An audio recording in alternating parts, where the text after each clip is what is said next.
Diego Armando Maradona Franco, um dos maiores jogadores da história do futebol e talvez seja o maior personagem que passou pelo futebol. E hoje aqui no Fator Futebol vamos conhecer a história dele.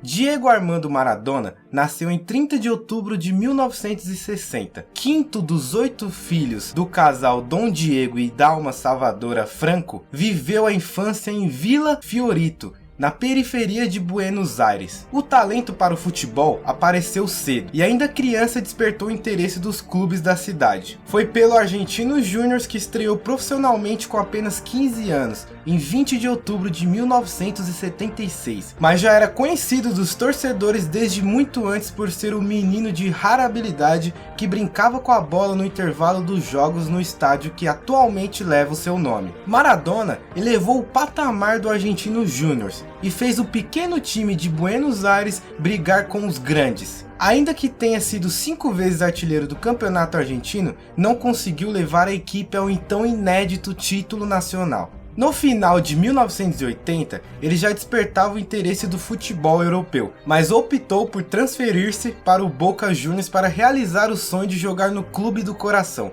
mostrando aos 20 anos a personalidade que lhe marcaria nas décadas seguintes. No Boca, Maradona foi campeão nacional e acabou vendido ao Barcelona em 1982. Sua chegada à Espanha foi cercada de euforia, mas ele passou no país europeu por um período difícil de sua vida. Em 2 anos, não chegou a jogar uma temporada completa. Sofreu ao contrair hepatite e também uma grave fratura na perna. O período longe dos gramados levou Maradona a profundas crises emocionais, que o fizeram iniciar o uso de drogas, conforme revelado por ele no livro Eu Soy Diego de la Gente, publicado em 2000. Abre aspas. Eu sempre soube tudo o que aconteceria na minha vida. Sabia que jogaria na primeira divisão, que compraria uma casa para meus pais, jogaria na seleção argentina, que seria campeão pela Argentina. Disse tudo isso quando era criança. Está gravado. O que não sabia é que usaria cocaína. Fecha aspas. Lamentou Maradona em documentário produzido pelo cineasta e músico sérvio Emir, lançado em 2008. Maradona deixou o Barcelona para jogar no Napoli em 1984. Muita gente não entendeu como o então melhor jogador do mundo foi para um clube que não era dos grandes da Itália. O Napoli pagou 10 milhões de euros para comprar seu passe, um valor recorde na época. Antes de levar o Napoli à glória, Maradona viveu seu maior momento na Copa do Mundo de 1986, no México, quando Maradona mostrou que futebol não é só um jogo. Entre 2 de abril e 14 de junho de 1982, Argentina e Inglaterra travaram uma guerra sangrenta pela posse dos arquipélagos austrais das Malvinas, num conflito que ficou mundialmente conhecido como a Guerra das Malvinas. Além disso, a rixa entre ambos também era visível no futebol desde 1966, na Copa do Mundo realizada na Terra da Rainha. Naquela partida, além da troca de palavrões de ambas as equipes durante o jogo, o jogador argentino Ratin zombou da bandeira inglesa no escanteio e sentou no tapete vermelho exclusivo da rainha, acirrando assim a rivalidade futebolística entre os dois países. Com o choque confirmado entre argentinos e ingleses,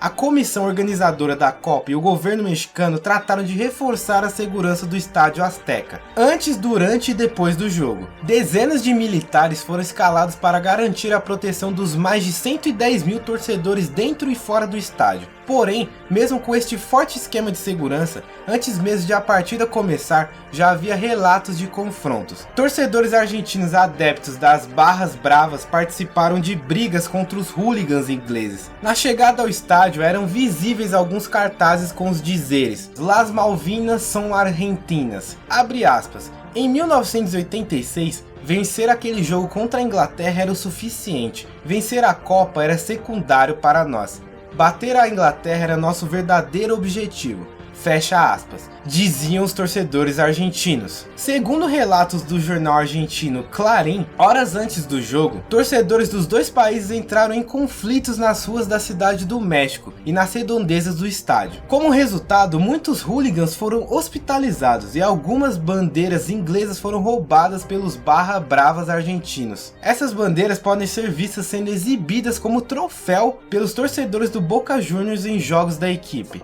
O jogo Foi com este cenário que as duas equipes entrariam em campo. Assim, com o estádio lotado, aquela partida seria o cenário ideal para a Argentina dar o troco nos ingleses. Embora o clima fosse de tensão e também de beleza pelo público contagiante no ensolarado Azteca, os jogadores começaram a partida sem faltas ríspidas ou provocações, com a Argentina mantendo a posse de bola e dominando as ações iniciais. Apesar do bom futebol de ambas as equipes, o primeiro tempo terminou em 0 a 0. No segundo tempo, dois lances que entraram para a história do futebol. Logo aos 6 minutos, Maradona marcou de mão naquele que ficou conhecido como La Mano de Dios, o primeiro gol argentino. Após a bola entrar no gol, Maradona saiu comemorando timidamente e de olho no juiz. Ele percebeu que ninguém de seu time veio ao seu encontro e chamou os colegas. Abre aspas. Vamos, me abracem ou o árbitro não vai validar o gol.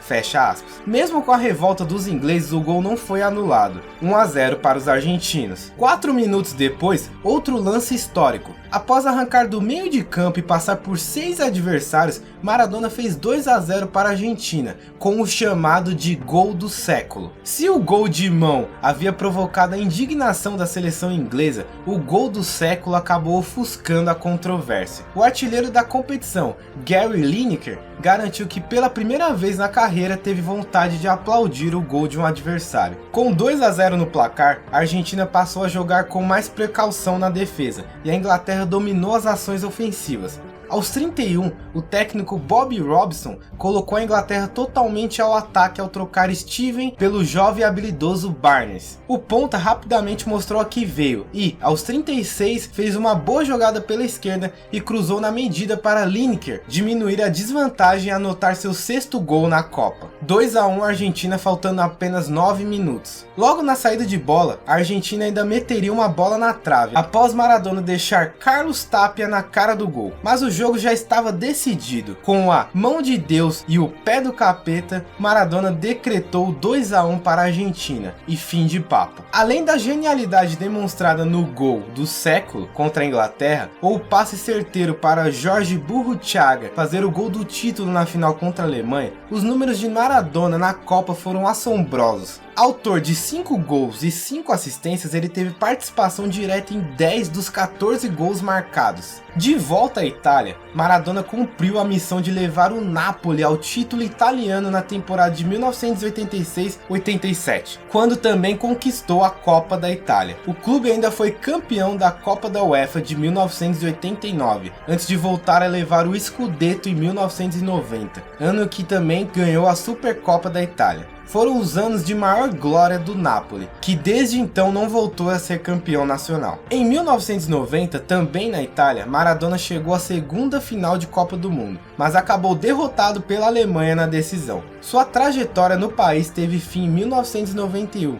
quando ele foi flagrado pela primeira vez no exame antidoping suspenso pela FIFA. Maradona chegou a fazer uma recuperação inesperada para chegar em forma na Copa do Mundo de 1994, quando estreou fazendo um golaço contra a Grécia e dando o passe para o amigo Canidia garantir a vitória diante da Nigéria, na segunda rodada. Após o jogo contra a seleção africana, foi flagrado no antidoping e excluído do torneio pela FIFA outra vez. Diego ainda retornou ao seu Boca Juniors em 1995, mas teve apenas lampejos de genialidade, sem voltar a atuar em alto nível com regularidade até a aposentadoria em outubro de 1997. Depois disso, passou por um tratamento em Cuba para se curar do vício. Maradona voltou a aparecer publicamente 40 quilos mais magro, em razão de uma cirurgia para redução de estômago, e mostrou-se recuperado, inclusive tornando-se apresentador de um programa na TV argentina. Em 2010 ele foi treinador da seleção do seu país na Copa do Mundo, novamente apresentando uma melhor saúde. Nos últimos tempos, Maradona encarou a carreira de treinador com maior seriedade. Trabalhou no Al Wels dos Emirados Árabes Unidos e no Dourados do México, antes de retornar à Argentina para treinar o Gimnasia de La Plata, clube que vinha comandando até voltar a ser hospitalizado. Nos últimos anos, Maradona garantia estar livre do vício, mas o abuso no uso de bebidas alcoólicas foi apontado como um fator que complicou sua saúde. Na última quarta-feira, dia 25 de novembro, aos 60 anos, após uma parada cardiorrespiratória, um dos grandes da história do esporte e maior ídolo do futebol argentino, o astro sofreu um mal súbito no fim da manhã. O ex-jogador, porém, não resistiu, tendo sua morte confirmada pela imprensa argentina e pela TV pública do país no começo da tarde. Logo após a confirmação da morte de Maradona, as redes sociais foram dominadas por manifestações de fãs mundo afora. O Twitter contabilizou mais de 3 milhões de postagens sobre adeus ao craque em cerca de 2 horas. E nós, do Fator Futebol, deixamos aqui a nossa homenagem a um dos maiores jogadores da história de futebol. Ele pode ter se despedido de nós, mas sua história jamais será esquecida. Se você gostou do vídeo, já deixa seu like, e para mais vídeos assim, dicas do Cartola, curiosidades e tudo sobre futebol, já se inscreve no canal. E deixa aí nos comentários o momento mais marcante do Maradona para você. É isso aí, galera, valeu e até a próxima.